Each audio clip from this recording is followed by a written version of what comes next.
We're going to start with a question that I saw on the internet. I don't remember what, like, Instagram. It probably was a TikTok that became Instagram, whatever. The question was, if you were a museum and you had a gift shop, someone was leaving the Adeline Museum and going through the gift shop, what would they find in the gift shop? So the question, same for me. So I want you to guess. What do you think is in my gift shop? And I'm going to guess what's in your gift shop.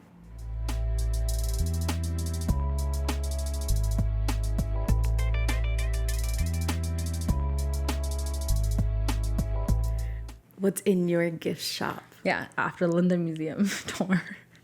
I would say that it would be different nooks. That's how the gift shop would operate. And so people would be able to not just take something with them, but make something original.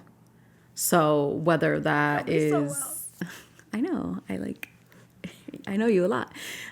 So whether that is something small, like a particular paper that they found that they really like that texture. So you wouldn't just find regular paper. You would find like unique paper that people would take with them. All jewelry would always be there. Maybe even tea bags. That would be included.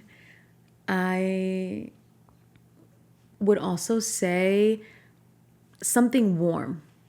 I don't know what, but something warm they would leave with, that they would be able to make themselves at home as well. So very DIY. I think so. DIY. I'm trying to go to that museum. That sounds like a great time. I think that's a great museum. Yeah, I in my head, yours is similar in experience. Huh. I think things that are different is like you offer reflection spaces. Yeah. They might leave with some answers, maybe some questions, maybe some new questions they didn't realize they had. They definitely leave with a prop for yoga. Yeah. They could pick the prop. It could be a mat. It could be, block. Maybe a new yoga set. I don't know. Things that match. Definitely, I think the whole experience would be like holistic. Whatever experience they're having, whether it be like getting a prop or answering some questions, it's all to the end of like understanding themselves better. Yeah. Even though they went to your museum, they would leave. They would leave with some more context for themselves. Okay, I have a follow-up question. What else would be in there that you don't think people would guess quickly in your own museum? What else would be there in your gift shop? Your own gift shop, yeah. What else would be in your gift shop that you don't think people would realize would be there, I guess? That they wouldn't realize would be there? Like, think about, like, the things I name are things that feel, like, clear about you. Yeah. That I know. Not clear, but forward-facing. Forward-facing. I like that better. Yeah. So what are things that are maybe, like, internally facing? I don't know what the other question is, but things that are maybe not as expected that also would be in the gift shop of Adeline. I just feel like you would find journals, but I think that's expected. I think that's expected. I also love just little sayings around. I don't know if that would be expected, but like quotes. Okay. And quotes from either historical people or people that I've met just in everyday.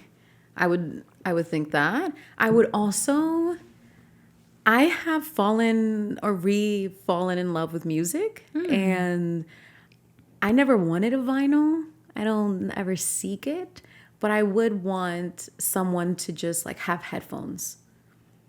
And like part of their experience is that they're listening to this playlist that I made, or that they're listening to one of my favorite playlists. I don't think people would expect that from me. I love that. What about for you? Online playlists. Yeah. One thing I think is always be dried flowers everywhere. Oh, 100%. Because they just live everywhere in my house. Yeah. What else would be there? Wouldn't expect. You would know this because you know me, but like collages, but maybe more like collages of like different materials, not just like on a canvas or like just like materials. Yeah, I feel like I start and stop a lot of hobbies, so a lot of like a lot of trial and error spaces. Like right now I haven't started yet, but embroidery is my new hobby that I'm gonna like. It seems easy, maybe it's not, I don't know, but like from what I've seen online, I'm like, that I can do that, so I'm gonna take that up. So I think a lot of like activities that people can try that maybe I don't even actually do, but I've seen and like have like cataloged in my brain. I'm gonna put some energy or money into. Like the purses you were showing me that someone made with beads. It looks not hard. It probably is. I think everything is hard. But like it doesn't, like the actual steps don't, it's like tying knots and beads. I'm like, that doesn't seem, but maybe it is. I have real work to do as well, but these are some of the ways that I choose to spend my time. That's real work. Yeah. Is it though? It is. It is. We need to find inspiration and we need to nurture our creativity. So whichever way we choose to do that, I think is worthwhile. Yeah. I guess that brings us to our next topic of conversation, which is burnout. How do you feel about burnout? How do I feel about burnout? How do you think about it? I don't think I feel when I'm burnt out. I don't think I like function well. I would say that I'm not burnt out right now, which feels really good. I think this entire week I've had the most energy I've ever had in my entire life, which is like your entire life was crazy. Like what happened? Know. What's going on? Maybe since like I was in high school. Since high school? I just feel alert, alive. I love that. What's going on? What happened? I don't know. What changed? I really don't know. Okay. But when I noticed that I had a lot of energy was when I cooked dinner. I never cook dinner. I just don't. I cook like once or twice a week, and I like cook. What do you mean by cook dinner? Like for the day you were having dinner? For that, I was gonna eat that meal, and I made it only for that day. And I did that 3 times this week. I was like, whoa, it's past 5 o'clock and I have energy. Anyway, because when I'm burnt out, I don't have energy. That's the main signal for me. I don't want to do anything. Even if something is a simple task, it feels really difficult to complete. And it takes a longer time for me to complete it. I just feel like almost disassociated. It's like the same way that I experience it. So if you're saying, wait, let me see if I can phrase that question correctly. So are you saying that you felt burnt out up until this week of your life, of life? That's what I'm understanding. Please correct me if I'm wrong. No. Okay. No. All right, cool. I will say it takes a long time after being burnt out to recalibrate. And so I feel like now I'm recalibrating. Got it. Okay. That's why in previous episodes I was like, life was foggy. Right. Like when I say there was that, a storm. I'm like, I don't remember what happened because I was just doing the things and trying to survive and like not really like being present. And so no, I didn't just finish being burnt out. So wait, do you think burnt out is like something that eventually happens and it's like a one-time thing, or do you feel like burnt out is like a state of existing? A state of existing. Yeah. Okay. Yeah. And so what's the final end then? Like what's like the other, what's the extreme end? Like once you're in a state of burnout, then you get where? Like what is that called? When you are burnt out, like once you're done burning. I don't know how to phrase this better. Burning. I don't know how to explain it. Like there's just like the wick is left. Like there's nothing else. Like what is that? And what is that state called? Do you think? Emptiness. That's the only thing that comes to mind. What would you call it? I don't know, because I think before I asked the question, in my head, burnt out was a thing that happened after like being exhausted and trying, and then you get burnt out. But I guess it makes sense that you are being burnt out. Like more like active. I don't know. Does that make sense? It's gradual. Okay. Burnt out is gradual. Yeah. So you don't know you're reaching your peak. And then you passed your peak. Yeah, and then small things piss you off. And then everything else is hard. And then like maintaining your friendships are hard. Maintaining everything in your life is hard as a result of being burnt out. So when you realize like, okay, a lot of us don't have the level of regulation that we know when we're reaching our peak. I know. It's really quite unfortunate. That's just life. I think that takes a lot of experience to be able to know like, oh, I'm reaching my capacity. Anything above this is going to get me to be burnt out. And then I'm going to be burnt out for a while. And so we don't ever think about it like that. Yeah. That makes sense. I think when I left schools, I feel like I talk about schools like it was like a long-term relationship that I'm still surviving. It was. That's what it feels like. But when I first left, I think like, I don't think I knew I was burnt out. I think I was burnt out like a year before I left, but right, for sure. But I think that like the summer after was so hard because I was like, oh my God. Now I was like, I'm burnt out, but I have to be way more productive now. Then I'm like working out of school. I got used to a certain level of being productive, and that was like manageable even if I was burnt out. But I feel like once I left, I couldn't keep up with that anymore, and that was, I don't know what the second layer before empty is, but like it was even harder to like try to find any energy, even though I wasn't in the place that burnt me out right anymore. So I wasn't even recalibrating. I was just, I don't know what I was doing. I don't know what the verb is, but like rotting in like the burn, what? like rotting, like you're just kind of like staying in the place that is like the like the base or the bottom or whatever, before recalibrating can start.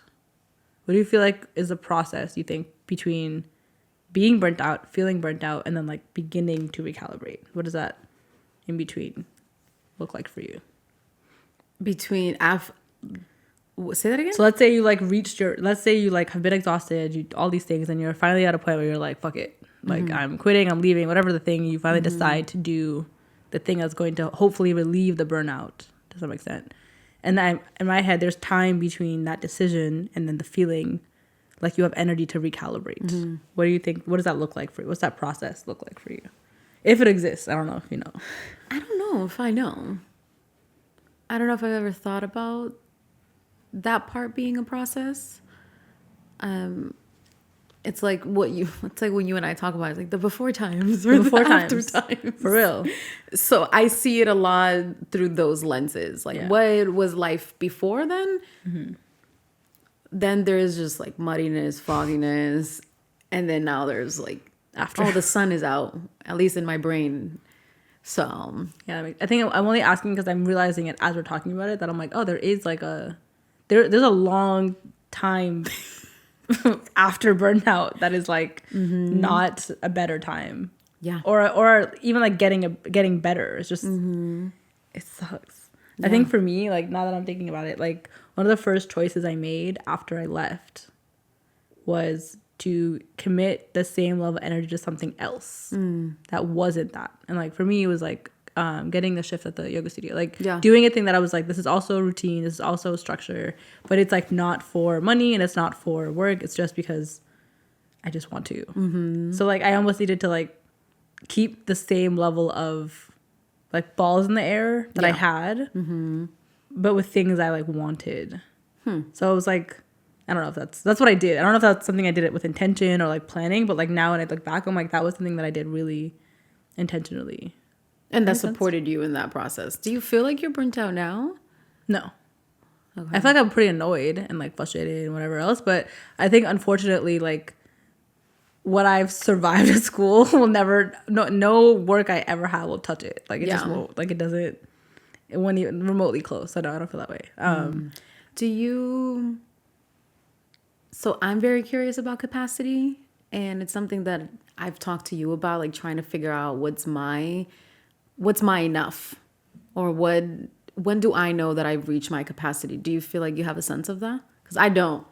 I just I think I'm asking for the collective. I think I do for different things. I think like okay. I think my capacity is different based on what it is. Like I think I have a pretty low capacity for like conflict. Okay. Like in general, like whether it be at work or whatever. So those things take up a lot more of my energy if they're happening. I have a pretty large capacity for like work to do. Like that is just kind of is, I don't know if it's like good or bad, but it's just true. Right. So yeah, so I think I definitely have a good sense of, I mean, I've learned it. I don't think I've always like known it, but I know that I can, and I think I've learned for myself that I'm okay with being at capacity with certain things or even going a little bit over depending on what they are. Like for me right now, I'm definitely a little over capacity at work, right? I know that, and it's clear why, and it's clear it'll end in like a month, right? So if there's some level of structure, I'm okay with letting myself go past my capacity in that space. I couldn't do the same thing with conflict. I can't handle like more than one conflict at a time. I don't have any capacity for it. I can't go over capacity. It's just, it is. Yeah. I like don't have, so I think capacity changes based on the part of your life you're talking about. Does that make sense? That's fair. I never thought about it that way. I always thought about it, I guess, more holistically. Like, I can manage all of these things. Maybe let's use numbers. I can manage 5 things at a time.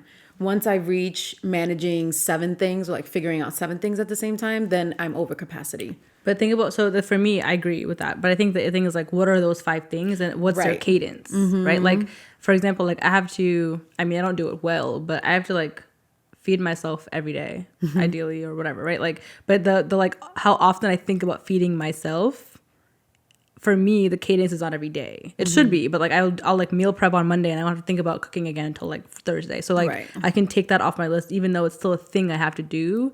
I've built a system where like I have food in the fridge, so like I don't have to think about it.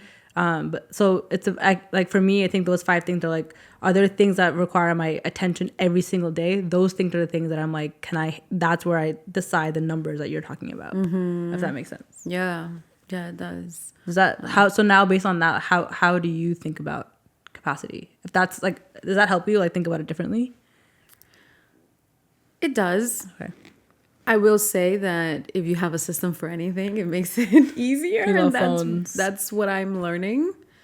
So when you don't have a system for something and you're trying a lot of new things at the same time, that feels burdensome, if that makes sense. Give me an example. So right now, I'm working with someone that is trying to have multiple projects launch at the same time. And they're assessing their capacity of whether or not that's possible. Does that make sense? Yeah. Because there's so many steps for each of those projects. Right. And so that's something that I think about, like, how many projects can I start anew? Yeah. And what do I already need to have in place to be able to have the energy to do that thing? Yeah. Does that make sense? Yeah, that makes sense. Yeah. So like I don't like to start too many new things at the same time. Like, that doesn't work well for me, for my brain, for none of that. But I do like to assess my capacity. Like what is my peak? Yes. I like to touch it. You just like to get there and be like, oh wow, I'm burnt out. Let me go back. Yeah, like that happens. Yeah, and that's how you learn. I mean, you gotta feel a thing to get there. Exactly. Yeah, I think I agree. I think the caveat I'll offer is like, if the projects are just me, I don't mind starting them. I think things feel like I'm at my capacity if they're like things I'm starting with other people, because I know there's like some level of accountability and like follow up that is required. Like there's a lot of things that I have started in this house right now that have begun that have nothing to do with anybody else that I'm just looking at. I'm like, I will get back to that eventually, and those are easy for me depending on what they are. And there are things that like for example, this is really small, but I've been like saying to myself that I'll replace my like mason jar lids for literally like the past year. Like I was like, I'm gonna buy a new set, and I just have not done it. Like it hasn't happened. It will probably take me 5 minutes to do. It just hasn't happened. So every few days I'm like moving around these mason jar lids that I'm not using because I need to replace them. And then every day I'm like, I'm gonna replace them, and that's just a thing that I keep deprioritizing. Yeah. Eventually I'll get to a point where I'm just gonna buy it. It'll be like random. I'll be probably at work and be like, oh yeah, I have 10 minutes. I remember to do it. I'll do it. Yeah. So there's some things that like could easily push me over my capacity that just like are independent. So they feel less like of a priority. That makes sense. Whether like good or bad, I don't know. But yeah, I think my capacities reach faster when there's other people involved. I would agree. Yeah? Yeah. Yours is lower? Like your capacity is reached faster when other people are involved? Yeah. There's just a lot more that you have to navigate when there are people involved. Like you mentioned, accountability, process, communication, and communication is probably the highest one. Yeah, that one I'm not great at. So, yeah. But why did you want to talk about burnout? Because I think we're trying to pick topics we were talking about, and I think I realized that like we're somehow in April. I don't actually know how we got to April. I swear it was just January. Yeah, and I don't really know how we got to. So April. You are burnt out. But I don't feel that way though. You don't feel that way because I feel like if I felt that way, you agree that it's gradual. It's gradual, but I think burnout is like, I don't know. Like I think burnout is not just like you have too much to do. I think burnout is like everyone's expecting too much of you than you like have in you to give, which feels different. Maybe it's not different. It feels different. I just thought that there's a lot that needs to get done that you can't get done because you're tired and exhausted. I didn't necessarily ever think about someone else. Yeah. A part of that process, or like, obviously other people influence you being burnt out. Right. Yes. But they are not the deciding factor in like basically your brain functioning. Yeah. Because that's what it is. Like part of your brain stops functioning. Yeah. And I think what's changed for me, my definition, I don't think it has to do with the amount of work, because I thought that too. Mm-hmm. And I had a lot of work at my job that I left. And that's not why I felt burnt out. The work. Well, it may not be work. It could be culture. It could be. But I think that's what I'm saying. I think it's expectation. That's the thing that feels like burnout to me, is like if the things you're doing aren't being acknowledged and there's an expectation of more than you have ability to give. Okay. Does that make sense? Like that feels more like burnout than like there's a lot of work to do and everybody knows there's a lot of work to do and we're just slowly trying to get through a lot of work to do. Mm-hmm. That I can handle. That's where I am right now. Like there's a lot of work that I have to do. Like, and everyone who's in the situation with me is well aware that we are doing way more than we should be and can right now. Mm-hmm. Right. So for me, I'm like, cool. Okay. That's where we are. We're all agreeing to do. We're all agreeing that this is a lot, and also just like it might not actually get done in the timeline because it's a ridiculous timeline that we all are aware is, but we're not like. I think what would feel like burnout in this situation is like, why isn't it done? Yeah. Like, why aren't you doing it? Like, and it's just like trying to explain yourself is exhausting. The things that feel draining to me are not the work to do. It's the like silent expectation behind like why it isn't accomplished or why it's not done, or like not acknowledging the very real barriers that are present. I think that's what feels like I'm gradually learning. I do have a lot on my plate right now. I don't think it's just work. I think it's just like where my life is right now. Yeah. There's a lot that needs to be figured out. There's a lot of balls in the air. And a lot of them they get figured out as they need to. I think I'm pretty good at being like, today is today. Tomorrow is tomorrow. Today will be today. Tomorrow will be tomorrow. And that's new. Before I used to be like, I have to stay awake for 24 hours to get everything done right now. And that was killing me, right? That was literally like ending my life slowly. Like it was not working. So I don't do that anymore. Like I'll just go to sleep. I'm like, I don't know. Tomorrow will come. So I think burnout feels like you can't do that. Or you're not able to, or I don't know. Does that make sense? Well, now that you mentioned the expectations piece, I think about urgency culture. Right. I think that urgency culture fuels burnout. Right. And what I mean by that is people creating timelines that are not realistic, not assessing what needs to happen or the steps needed to take place. Because a lot of times people come up with an idea or something and they're like, it will be easy. And actually there are like these really granular things that need to happen that they completely forgot about because they thought about the last step. Yeah. And that it's really hard to work with people like that because I'm in the middle. Yeah. I'm like, what are the things that need to get done and how many of those things are possible to do? And that's how you set something. That's how you make things realistic. Right. But urgency culture just says this needs to get done as quickly as possible with the least amount of money involved. And it doesn't matter if you had to stay up for 24 hours, 3 days in a row. I need to see the final product. And that's what fuels burnout. Because that ignores like human experience. Like, exactly. What happens if you're sick in the midst of that? What happens if you just need a day? Yeah. So like, I agree. So I think what's shifted in my language for burnout is like, it used to be that there's too much work to do. But I think it really is like the thing that is draining is not being seen. Like not feeling like the level of effort you're putting in is like worth it, or like, you know, like, I didn't get enough. Yeah. Cause like, for example, like when I was at school, it was always like curriculum. I'm like, curriculum takes forever. No matter how you feel about curriculum, it literally just takes way longer than you're like ready to acknowledge or admit.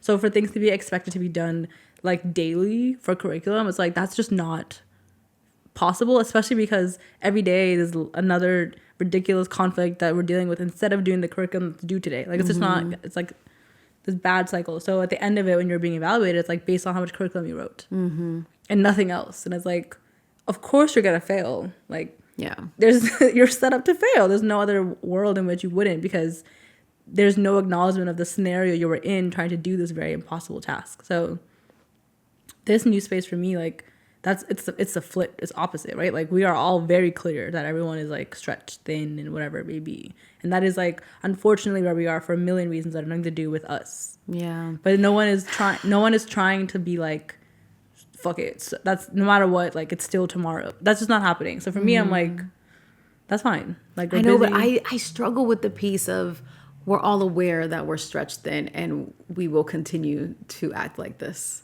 for multiple factors. Yeah. No, yeah. That just doesn't sit well with my spirit. I don't think it's ideal, and I think it's capitalism. Like I think of course. I think everyone, I think in this ideal scenario, like if there was more money, more people, it would be easier, and like that is unfortunately not possible given all the other, like Trump, whatever you want to call it, like all the reasons for why we can't have more resources, why we can't get more support, why we can't get more money. Those things are present.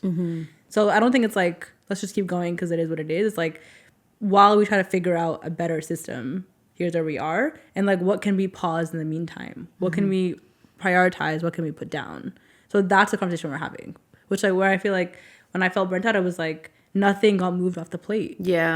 The plate just stayed. Like we just kept adding to the plate things, while we decided we already couldn't do the plate we had. Like right. What? Like that is like insane decision making. Like you're gonna make me feel crazy. Like I told you my plate is full, and you're like, I know it's really full. Here's one more thing. I know that you can do it. It's like, what do you want from me? So that's why I always say people will ask more of you, and they will not care if you end up in a hospital or dead the next day. They will replace you. That's why I think, to your point, I think it's important to know your own capacity. Right. Like I know my work capacity. I'm not even close to touching it. Like nothing I'm doing feels hard so far, right? Like nothing. I mean, it's like work, but like it's work that I like and enjoy and I'm interested in, and like. My work capacity, I think, comes way more from not being seen in what I'm doing than the actual thing on my plate. Yeah. That's true for me. So I think knowing what your capacity is has to be like one of the things that you figure out. Hopefully sooner rather than later. It took me a long time to figure it out. I know. And I'm in the business of not making more mistakes. in the sense of I don't want to redo things that I've already done and I've already should have learned from. Yeah. Like I think for me, I know I'm burnt out while I'm burning out. I'm just watching. I'm like, all right. I'm like, let's just ride the wave. Let's get to the bottom of this ridiculous spiral that we're finding ourselves in. Do you feel like you know you're burnt out after, or like while you are? It used to happen after The realization. Yeah. So. That's why I talked about capacity, because I was like, oh no, like I'm just doing it all and my tolerance is really high for what I can, of the things that I can have on my plate. And so that felt normal. And then I was like, oh, but then there are these other things that I'm dropping the ball on more often. And I started to notice that, and it kept happening. Even if I think about it, sometimes this happens to me at least once a week, actually. I don't know if it has much to do with burnout or like the way that my brain works, is that I think about doing something and then I don't do it. But I like I mapped it out in my brain of like what I'm gonna say, and I just never take that next step. And I feel like with burnout, that happened a lot more often. Like there were things that I needed to do that I was like, oh yeah, this is I just felt like it was a laundry list of things. And I was like, I can't get to any of these things. And it happened more when I was traveling for work, honestly, because people glorify traveling for work, but there are these other components that you have to think about. Like your routine is messed up. You're not eating well. You're staying up late. You're waking up early. Like you're flying, all of these things that you have to do. And then you're expected to keep the same level of productivity, regardless of if your external environment changed. And so I remember a lot of times when I used to come back from traveling, I would just feel so drained. And I was like, oh, okay, well, the next thing has to get done and I have to continue. And like, there was no pause. And I feel like one of the ways that you can assess burnout is if you don't have any pauses in between things that you're doing, whether in your personal life or your work life. Because I don't think burnout is always just about work. Sometimes you just have too many things going on that are overwhelming you and causing you chronic stress that is impacting your everyday life at that point. Yeah, I agree. I feel like one of the things that I developed, maybe this is trauma, I don't know, but I would never miss a deadline for work. No matter how like out of capacity, like how like tired, whatever it may be, like there has yet to be a time where like I have not submitted whatever it was on time. And I don't know. I think there's like, maybe it's a fear thing. I just like, I don't want to deal with the consequence of it. Like, it's just never happened. I think it's such a strange thing because there's so many other things that like I don't do that also I need to do that are not for work, that I forget and whatever. But like, I've never missed a work deadline. And I don't know what do this you is about ask me. for an extended deadline at all? No. You Absolutely not. Oh wow, you're no way. You're golden. I'm not. I don't know if it's never. but like I think I've grown out of this a little bit. But I think when I was younger, it definitely was like, I'm not telling you what's going on. Like, I'm not sharing with you. Like, I'm gonna like, I'm an employee here. I will like do the task, and then if I can't do it, then like I'll quit. I don't know. Like, but I felt so uncomfortable being like, I'm actually having a tough time. Like, I couldn't do it. Like, it made me stress, and I felt like I just couldn't. I was like, identity, whatever, add all the identity things in there. I felt like I couldn't, because then I felt like I was like oversharing, or I feel like I was taught not to share at work and just like to work. So like, I don't know, that has been like ingrained so deeply that I don't know how to like take it out of my You go to work system. and you're a machine. That's why I don't watch Severance, but I like the concept of it. The concept makes a lot of sense to me. Yeah. And I think for me, I don't feel that way because like I chose a career. I chose topics that I'm actually like as a human person interested in. Right. So the thing about the deadlines is less to do with work and more about, again, expectation. Like, I hate the feeling of knowing that like I disappointed someone, I missed something, like I couldn't follow whatever it is. Like, that feeling is one that I do my best to not experience. Yeah. And it's always at the expense of you.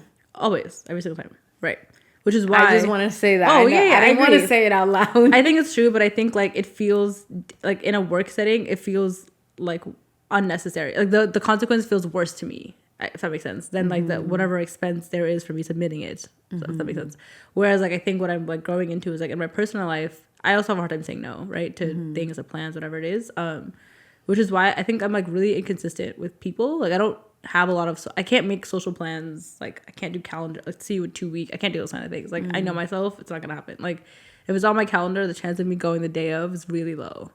For whatever reason, I just like anticipate it too much, or like I'm, and like I've tried to make it work, and I do for some things, but it's much easier for me to do like, oh, I'm free right now, you're free right now, let's hang out, versus like, because I know the other side is like, once we set a deadline to it, it's gonna feel like a task, and like I don't want it to feel that way because I like my friends. I don't want it to feel like work.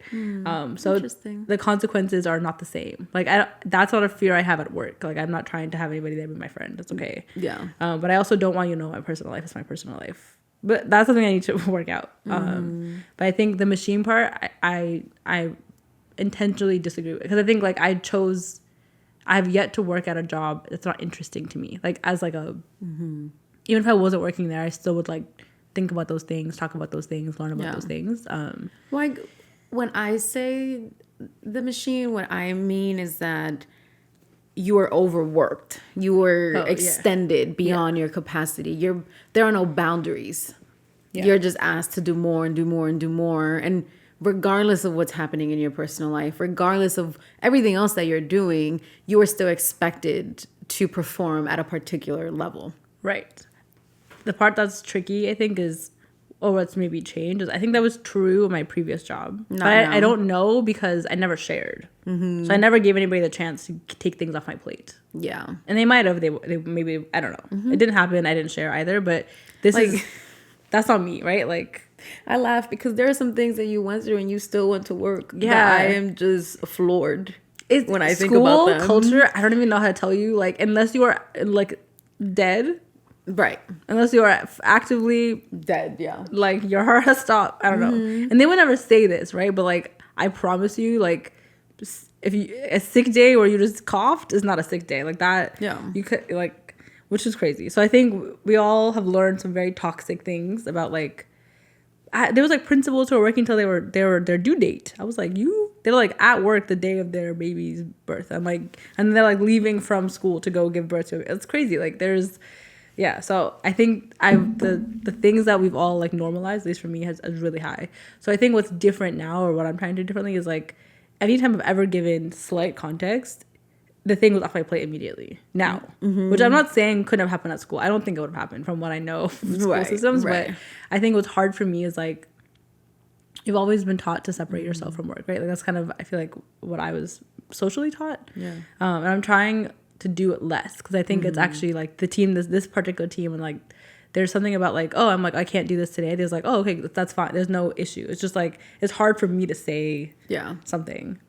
Which that's part of advocating for yourself. Yeah. And like, no one knows everything that's on your plate. Right. Sometimes not even the person supervising you. Exactly. So like, and I think like, it's a matter of me getting better, just being like, oh, I actually have enough on my plate, which I think I'm doing now because like it really is like we're good. Like I don't, and like no one is like randomly like, oh yeah, like Linda's now in charge of this other thing. It's like no, like unless if I say like I can't do it, that is not only is it respected, it's like, oh okay, got it, you know. So now it's more on me to say anything if there's a problem with like the amount, but that I think.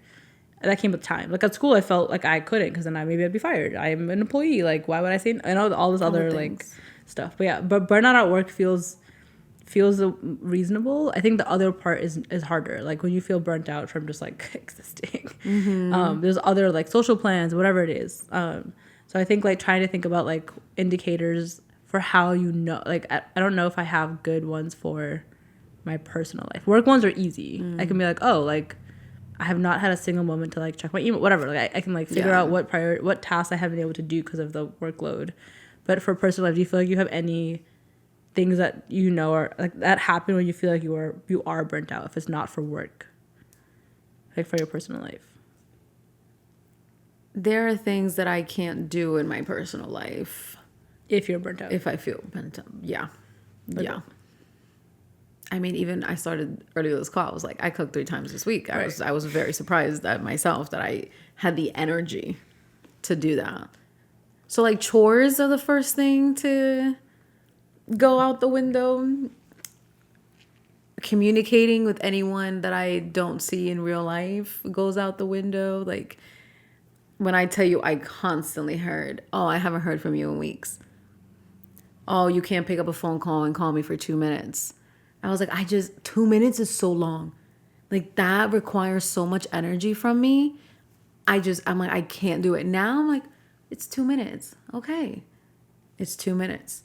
But just the way that my brain worked felt differently. And part of that was because I was like, I'm grinding at the things that I need to be doing. I need to level up, whatever it is. And obviously burnout, I think, is tied to grinding and just grind culture.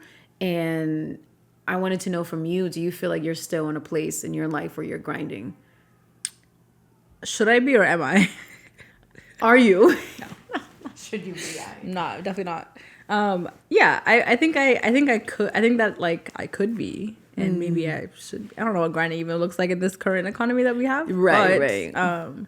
Yeah, I definitely am not doing all that I can. And I think like one of the things that I told myself this year is that I would take myself more seriously. And I think that I am, but like not like in a way that means I'm working all day long. Even though I could and I think it would be good for me to give myself a year of that. I don't think it's sustainable for me and the way my life is set up. Yeah. So no, I'm definitely not grinding. That's why I don't feel burnt out. I'm like, there's a lot of things that I have to do and they get done and like but they get done faster. You still have flexibility. Yeah, and if I don't do it, like, you know, I work remotely, so I'm like, it's gonna get done. But I'm definitely not like I'm not doing that. And I don't have the energy anymore. Like I don't think I know. I just nothing feel like can pull that out of me. When do you stop grinding? Do you ever? I don't think so because I think what it could become. I think there's different versions. Grinding out of fear is different than grinding for like something you're excited about. Of course, you know what I mean. Like something you're passionate for. Yeah, or a dream of yours. Exactly. So I don't think it ever stops. I think feeling like you have to is a myth that we've all taught ourselves. Because like what you and I both have a master's degree. I was like. Undergrad, master's, teach full time. What has that got me? What has that given me in my life besides debt? Truly, like, what salary band has that helped me reach? Yeah. Like, you know what I mean? So I think I did it, and it was fine, and I know I can if I need to, and like, you know, there's a part of me that is like can find that energy to just like do work. And I find it whenever I have a deadline. Like I said, I've never missed one. So well, whatever needs to get done will get done when it needs to get done. Like I know that about myself. Yeah. So in small ways, yeah, but I don't have an idea of like I'm looking for a farm. Like I'm going the other way. Like I'm trying to like, I'm like, how do I get rid of all the urgency in my life actually? Like how do I remove a deadline?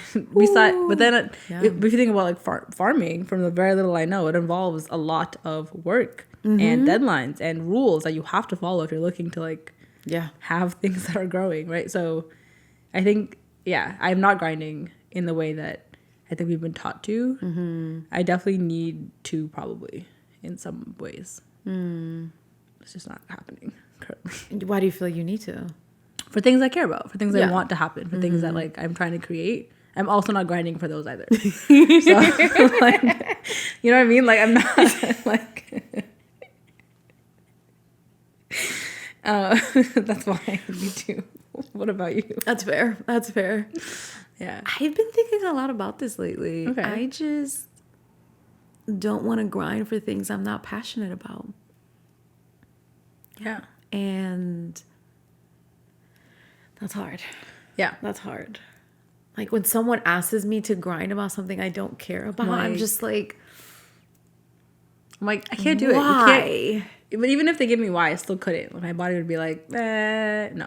I know. And the thing is that we're both hard workers. That is a given. That is not something that anyone could make me question about myself, or that anyone could make me question about you.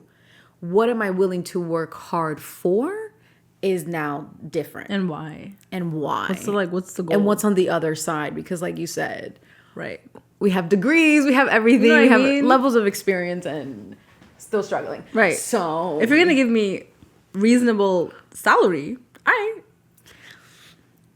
at what cost? No, it depends on what the task is, for sure. But like I would consider it if that was on the table. Yeah. I would actually be like, could I care about this? Mm-hmm.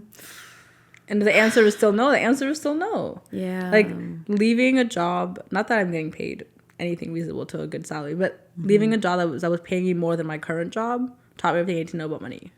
That money will keep you nowhere. Mm-hmm. So it's not like, it's great, but it's not like, you can't convince me to take a job just because it pays more. Okay, can I please read my horoscope to you? Yeah, please. And then can you read mine to me? Well, okay. I really resonate with my rising sign, which is Virgo, which is like the organized version of myself. I love her. Like, that's my best friend. I love her when she comes out. So wait, what's your 3? Let's tell the. No, we're not. We're not talking. I'm not sharing my 3. I will just share that for now. So, okay. Fine. Yesterday was a full moon. Fun fact. Libra? Yes, in Libra. I know stuff. And please listen, everyone. Virgo for this full moon is about finances, security, clarity of values, and pleasure. They said to me, I felt so seen and so hurt at the same time. What's your worth built on, Virgo? Okay, sure. This full moon brings a clarifying look at your relationship to money, security, and what you value most.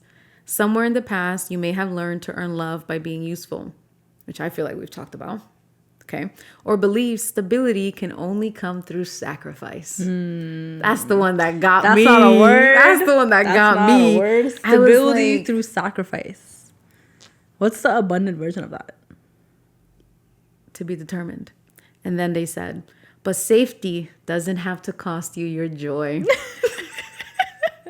And I tell you, I read every line. Safety I was like, does not have to cost you your joy.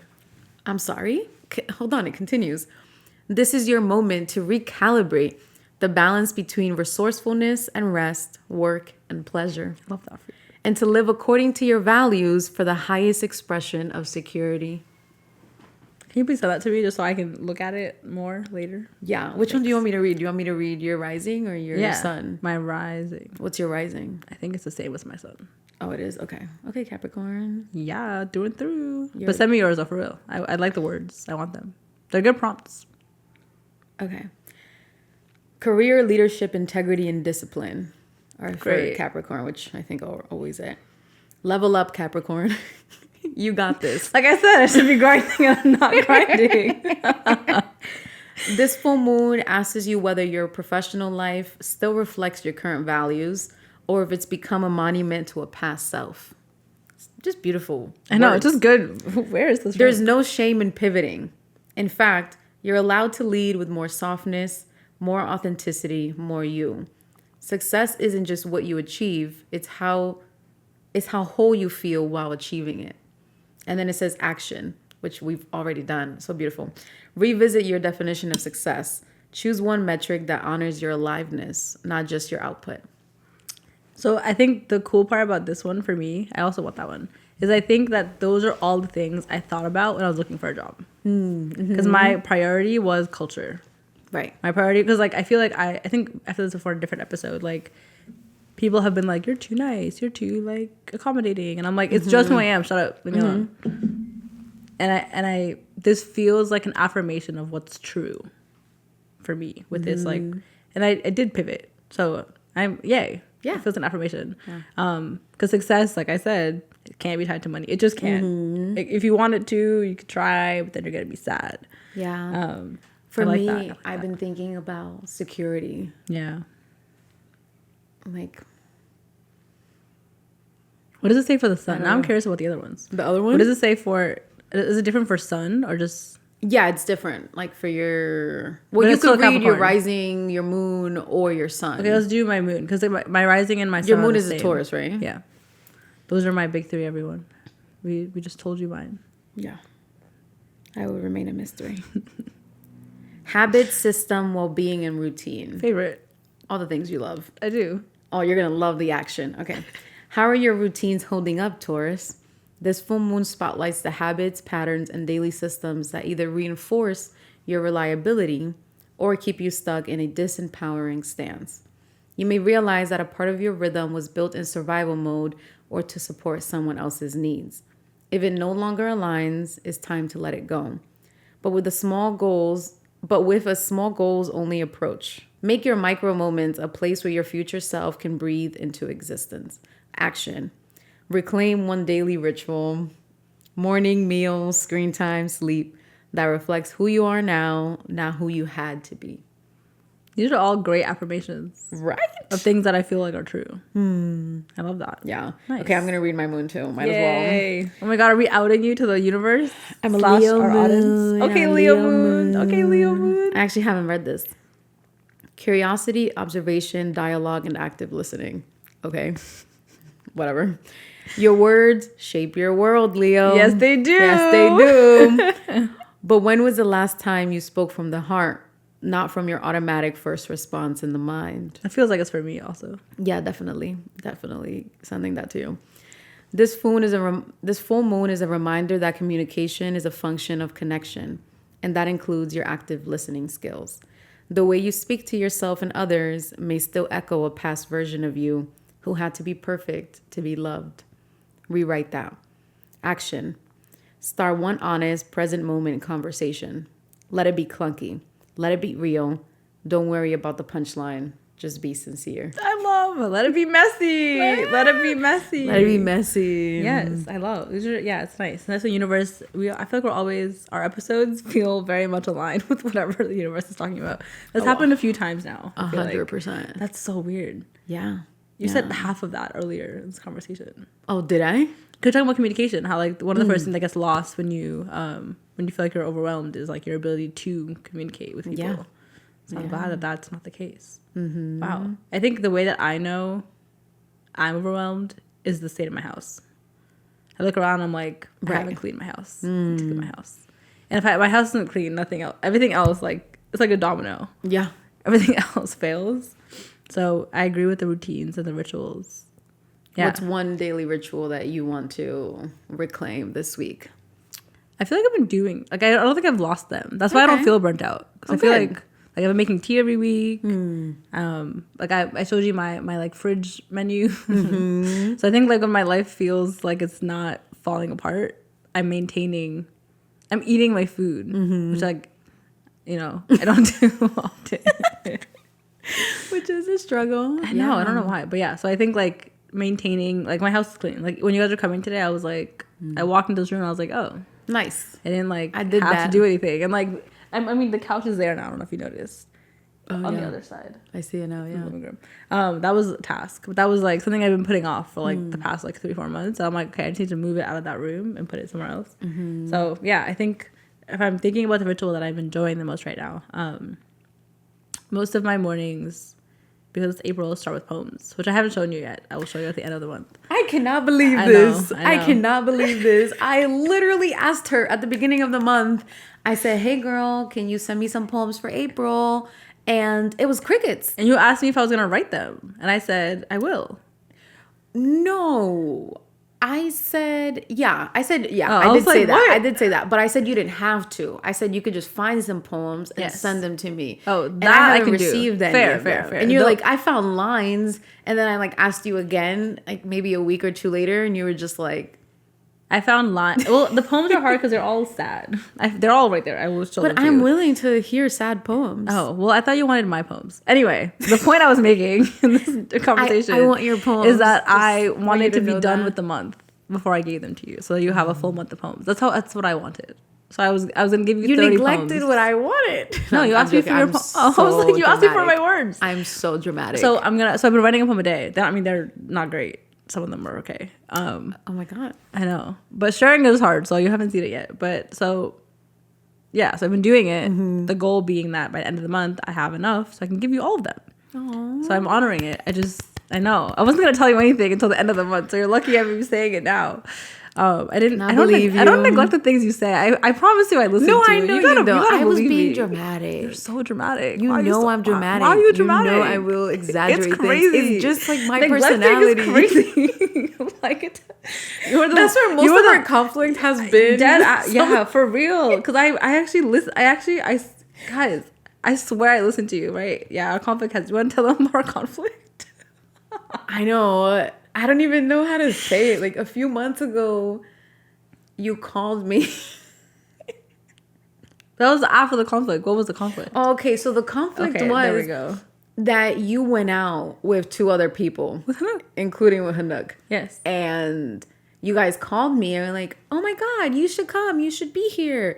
And I was like, you guys are already outside and you didn't invite me. So I already feel left out. But to me, I was being serious, but I was joking. Like, I didn't care that much because I didn't want to go out anyway. And then the next day I repeated it because I am who I am. And then she calls me a few hours later and she's like, I just want you to know that I like listen to what you say and I don't. I was like, I'm on the verge of tears. Literally I made her crying. I like made her feel bad and left out. Yeah, and I was like, I was joking. Like, I actually didn't care.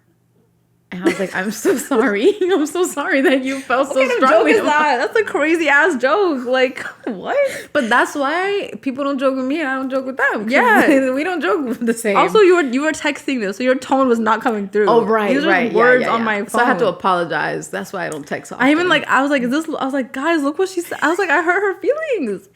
I made her feel like you said you felt like an afterthought. That's what you said. Yeah. I was being so dramatic. Like so dramatic. Like I didn't actually believe what I was saying. Okay, but I believe the things you say. I know you did. My God. And that's why I was like, Linda, like I was joking. Like, I'm so sorry.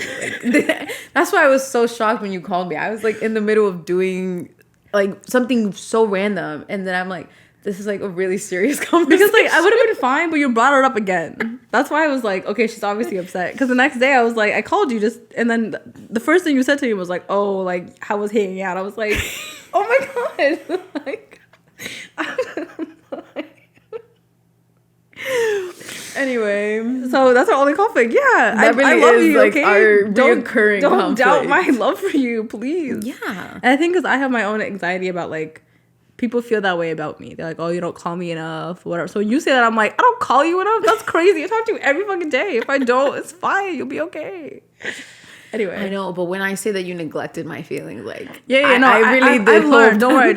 No, Linda, I've learned you now. But like, I was like, that was one of the first times that I was like, because, you know, if you think about our history, right, that was important to me. I was like, wait. We can't be the scenario where I make Adeline feel like this. So, you know, it was my own stuff about our older relationship, our younger us, and some of the things that we've navigated. But, you know, I've learned you. It's okay. I now just tend to ignore you. Okay. I'm like, so on the one hand, she says, I listen to everything you say. I listen to you, but when you say I neglect you, it's like, I'm like, when I say what? And you neglected how I feel. Yeah. I'm like, that's fine. We're gonna move on because but then when it feels serious, I'm like, wait, I gotta make sure. You should always ask me, like, are you being serious? But then it's not gonna be funny anymore if I'm always asking you. Your joke won't land. But then that tells me that like I can't say stuff like that. You can say stuff like that. It's okay. I just gotta not like say stuff like that, but like it's not a joke to you, so I shouldn't say. But anything. It can be if it is. I just need to make sure it's a joke. I didn't know the first. But how will you know unless you ask now me? Does that make sense? Okay, so now yeah. That happened once. We texted about it, and I was like, "You were there." I swear I showed you. I was like, "She thinks." Yeah, I think I was. It was a Felipe's. Yes. Yeah. And I was like, and then you went to Lolita's. No, it wasn't Felipe. It was a day we went bowling. Oh, was it? It was me, you, and Roby. Mm-hmm. Remember, and then we sent her a picture, and I was like, "Oh my god, Adeline should come." And then you're like, "Oh, you're having an outing with the messy part without me." Mm-hmm. I was like, "It's not an outing with the messy part. They were just free today." I'm glad the audience knows that we also work through conflict in our own relationship. It's such funny conflict. I like our conflict. It's good conflict. It's just because we love each other, trying to make sure we know we love each other. And conflict can be generative sometimes, and I think it leads to the conversations that are important to have. Yeah, and it's like the part of a relationship that is work. That is, people have to be willing to do that work. They want to stay in a relationship. Yeah, because it's so important to address the like low level conflict. Exactly. I think that's what I said on the phone call. I was like, if you address things when they're tiny, they're just easy. Mm-hmm. But if you wait until you have this whole story built up of like, here are the 35 times where like you I felt did like this thing, right? And now it's like now it's just now we have a whole bigger problem. So yeah, low level conflict, address it quickly. Mm-hmm. Okay, we've talked about like kind of random things a little bit today. If you had to think about what you hope our audience takes away, what do you think? What do you hope they take away? The main one is to assess your capacity. What is your capacity? Do you know when you're reaching your peak? Are you willing to surpass your peak? Because sometimes you do have more gas in your tank, is the phrase. Mm-hmm. And you can, go a little bit further. But but intentionally doing that work is different than just continuing to surpass your own boundaries and continuing to overwork yourself for something that is not important to you. And the only thing that may be important to you is that you don't disappoint someone else. And like at that point, like gotta reel it in and, talk to ourselves. Yes. So for me, it would be to assess our capacity often. What about for you? I agree with yours. I think what I'll add is that it's okay if your definition of burnout changes. Mm-hmm. I think for me, it was always, like I said, like work related. So now that it's something else, like it's okay if what felt like burnout, like was super, like a really high amount of work and now it's like much lower. That's still okay that feels like your burnout point. So honoring what that is as it changes. Does that make sense? Absolutely. Yeah. So I hope they take away. Okay. What about our takeaways? What are your takeaways for yourself? What's your takeaway? My takeaway for myself, I like conflict. I think it's good for us. It's generative. I think that my takeaway is that I have a lot of capacity as long as I'm seen. And not being seen reduces my capacity very quickly. Because I feel like I'm always trying really hard at whatever I'm doing. So when that's not being acknowledged or taken into consideration, I feel like all the air is like leaves my body. I'm like, well, now I'm tired, like from trying. So, yeah, I think that's my takeaway. I'm learning. Does that make sense? Yeah, it does. I had never associated burnout with not being seen until you mentioned it, and I do think that it is inherently tied together because if you don't feel like your work is being highlighted or even appreciated, or your effort isn't being appreciated, then that can lead to burnout quicker. I will say that my takeaway, I don't know if I have one like that I can name right now. Honestly, I think the other side is nice. The having capacity and not being burnt out is nice. Yes. Yeah. Like I'm relearning myself right now on the other side of being burnt out. Here's to never finding it again. Yeah, maybe the reality is that I do, but do I ever want to put myself in a position where I'm actively going to be burnt out? No. So hopefully if we know better, we do better. Maybe that's my takeaway. You gotta know. You have to know, like, really in your heart, like, know better. Yeah, like sometimes it takes a few mistakes to actually 100% know it. Yeah, but I think there comes a time where we've like gone through things that we don't have to do them again, and that is my hope for myself and for us, honestly. Okay, so in honor of National Poetry Month, which is April, we're gonna end with a poem. You ready? By our favorite ancestor. Okay. Want to tell us the poem's title? A Litany for Survival by Audre Lorde. You want to go first? Yeah, we're gonna read it together. Okay. Okay. For those of us who live at the shoreline, standing upon the constant edges of decision, crucial and alone. For those of us who cannot indulge the passing dreams of choice, who love in doorways coming and going, in the hours between dawns, looking inward and outward, at once, before and after, seeking a now that can breed futures, like bread in our children's mouths, so their dreams will not reflect the death of ours. For those of us who were imprinted with fear, like a faint line in the center of our foreheads, learning to be afraid with our mother's milk, for by this weapon, this illusion of some safety to be found, the heavy-footed hope to silence us. For all of us, this instant and this triumph, we were never meant to survive. And when the sun rises, we are afraid. It might not remain. When the sun sets, we are afraid. It might not rise in the morning. When our stomachs are full, we are afraid. Of indigestion. When our stomachs are empty, we are afraid. We may never eat again. When we are loved, we are afraid. Love will vanish. When we are alone, we are afraid. Love will never return. When we speak, we are afraid. Our words will not be heard. Nor welcomed. But when we are silent, we are still afraid. So it is better to speak, remembering we were never meant to survive. No words.